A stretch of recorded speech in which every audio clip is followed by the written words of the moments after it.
Bonjour à toutes et à tous et bienvenue dans votre nouvelle édition de Passe l'Info Interview. La semaine dernière, nous avions vu que l'entité sioniste d'Israël semble jouer ses dernières cartes. Les jeux sont faits, les jokers épuisés. C'est ce que nous allons voir aujourd'hui avec M. Gouasmi, président du parti antisioniste. Bonjour M. Gouasmi. Bonjour. Merci de nous recevoir. Monsieur Gouasmi, l'actualité de ces dernières semaines témoigne d'une certaine frénésie au sein de l'ONU. Pourquoi tant d'agitation ? Oui, c'était spectaculaire. D'abord, cette reconnaissance de la Palestine, du peuple palestinien avec un fauteuil élargi. À l'époque, j'avais dit, tout ce cinéma ne sert qu'à renforcer l'existence d'Israël. De ce fait, les Palestiniens la reconnaissent. Mais c'est une réflexion antisioniste. Ensuite, il y a eu cette déclaration des inspections nucléaires dans l'État sioniste d'Israël. C'est bizarre, tout ça en même temps, après avoir remporté une victoire sur le terrain de Hamas. Le peuple israélien ne se sent plus en sécurité. Tout ça ne fait partie que d'un ensemble d'événements, mais qu'en réalité, c'est l'événement de ce siècle. C'est l'événement de l'État sioniste d'Israël, c'est l'événement des Palestiniens et du monde arabe qui s'est tous prosternés devant Israël avec, pour certains, des ambassades et une reconnaissance.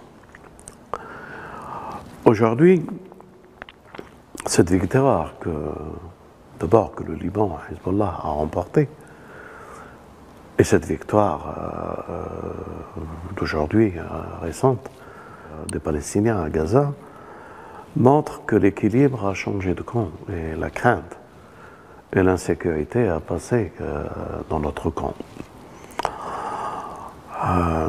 Les sionistes sont prêts à tous les compromis, à tous les stratagèmes pour leur existence et leur reconnaissance. Aujourd'hui, on essaie de mélanger juifs avec sionisme, une patrie juive en Palestine. Bon, il faut qu'ils choisissent, parce que le terme juif revient à ce que le Messie donne cette patrie. Et aujourd'hui, le Messie, c'est pas le Messie, c'est pas l'ONU, ni les Occidentaux qui ont fait cet ensemble de circonstances pour nous mettre leur sionisme sur la Terre Sainte. Donc, c'est pas juif, c'est plutôt un concept, une idéologie politique, raciste, etc., colonialiste. Pour notre part, ces urgences montrent qu'il y a un grand déséquilibre à l'intérieur. Alors, ça donne différentes options et différentes visions.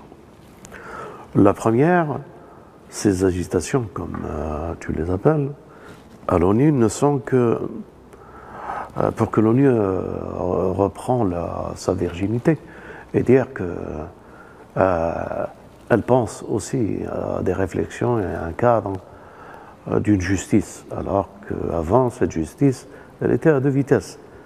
Elle était d'abord pour Israël. Mais encore plus, cette agitation, elle peut démontrer une chose en dehors de la poudre aux yeux pour la communauté internationale. Elle peut montrer qu'aujourd'hui, ils peuvent faire la guerre à l'Iran, puisqu'ils sont capables de pouvoir gérer dans ce qu'ils appellent la justice, un fauteuil élargi, pour préparer un deuxième État l'un à côté de l'autre. Plan pour certains qu'ils approuvent, mais pour nous, nous disons tout simplement non. Nous voulons un État en Palestine, l'État Palestine déjà à son origine, juif, chrétien, musulman, en harmonie et en paix, une alternative pour le monde, une solution, un témoignage, un phare pour notre humanité.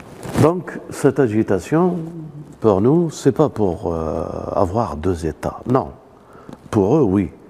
Mais pour nous, cette agitation, c'est uniquement un pays est visé pour qu'il puisse se donner une morale.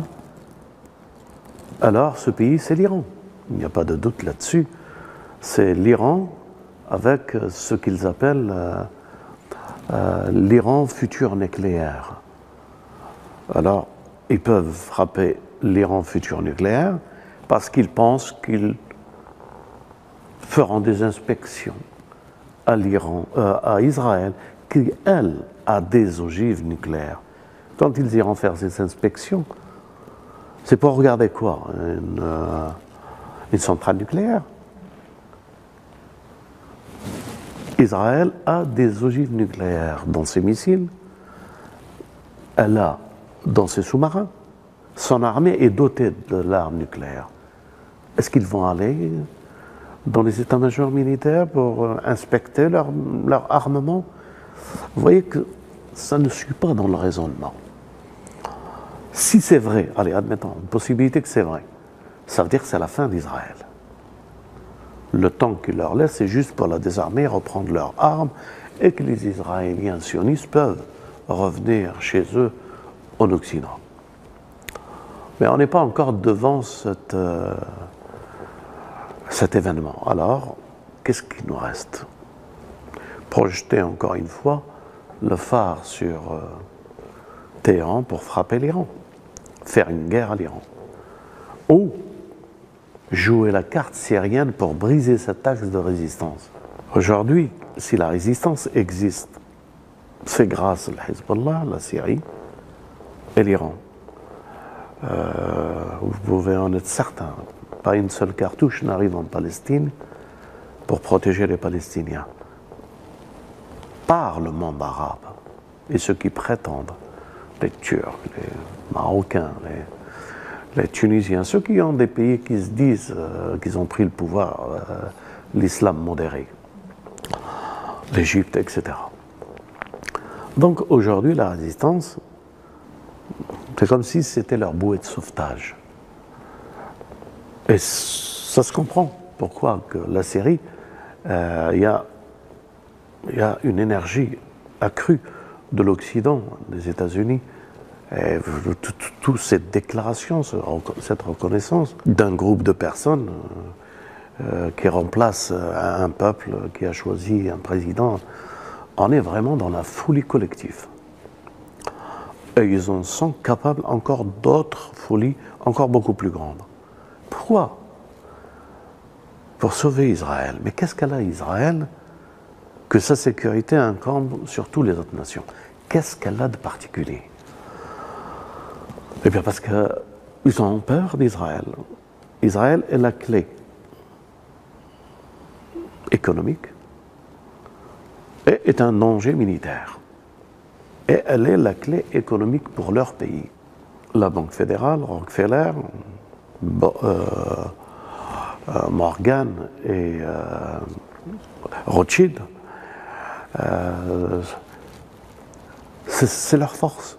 Donc avec l'économie, ils peuvent affaiblir n'importe quel pays, ils peuvent ravager le dollar comme l'euro, ils peuvent redonner une dynamique, et c'est ce qu'ils ont fait pour récupérer tout l'or du monde.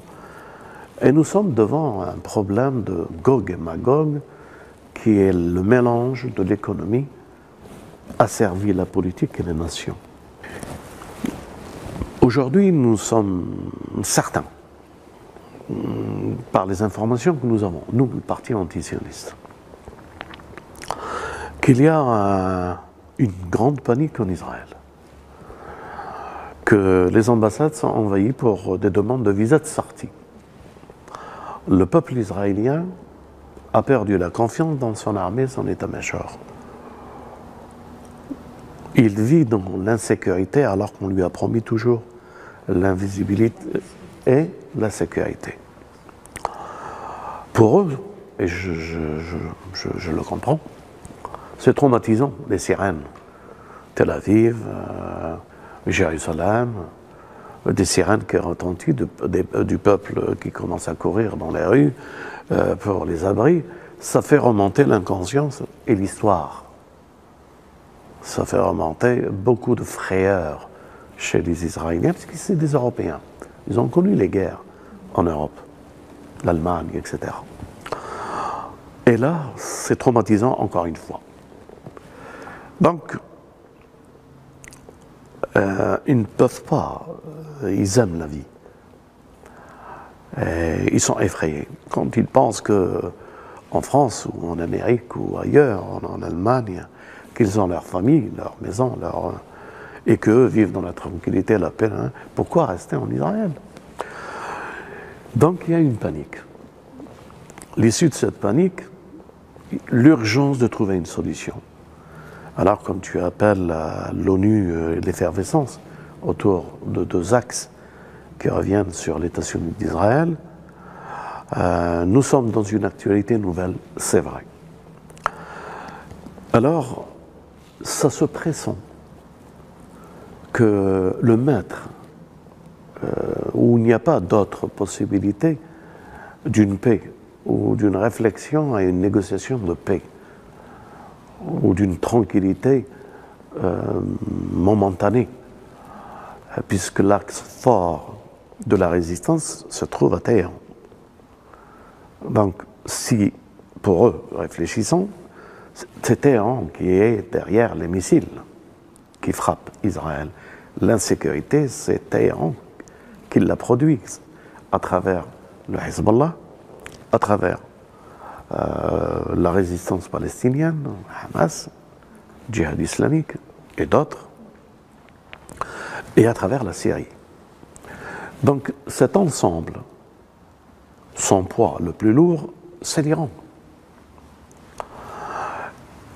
Puisque c'est l'Iran, il va falloir couper, disons, le bras, l'intermédiaire entre l'Iran, Hezbollah et le Hamas. C'est qui? C'est la Syrie. Aujourd'hui, le théâtre politique que nous voyons au Moyen-Orient, le monde arabe et l'Occident se focalisent sur la Syrie. Et pense-t-il que la Syrie, elle est la première solution qui donnera encore beaucoup de temps à eux? C'est ce qu'ils pensent. Réussiront-ils en Syrie? Selon les informations que nous avons,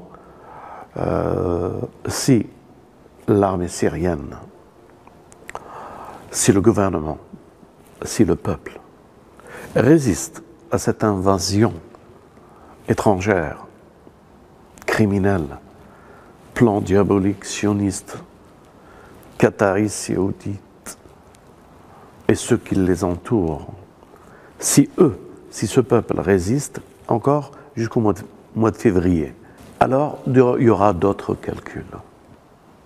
Il y aura d'autres stratagèmes qui sortiront, qui sont sur la table de réflexion. Nous allons vers quelque chose d'inconnu, c'est vrai. Mais nous avons de l'espoir, nous avons un sens à notre vie.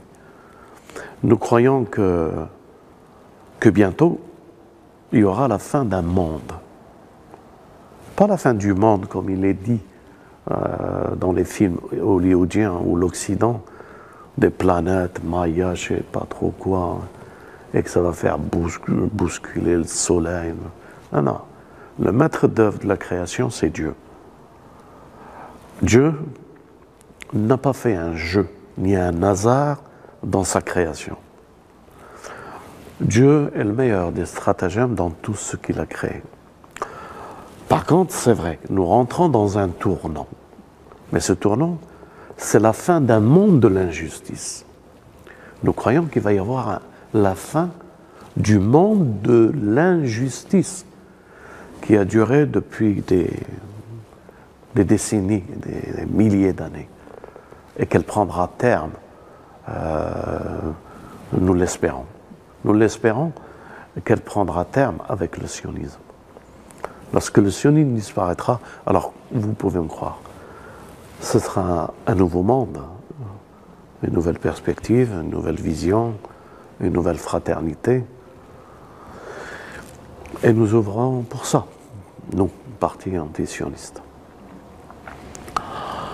Je crois que j'ai répondu un peu à ce que tu veux et à la prochaine fois. Merci beaucoup, Monsieur Gosmi. Merci à vous de nous avoir suivis et à dimanche pour notre prochain journal télévisé Passe l'info. Et n'oubliez pas, Passez l'info. passez l'info.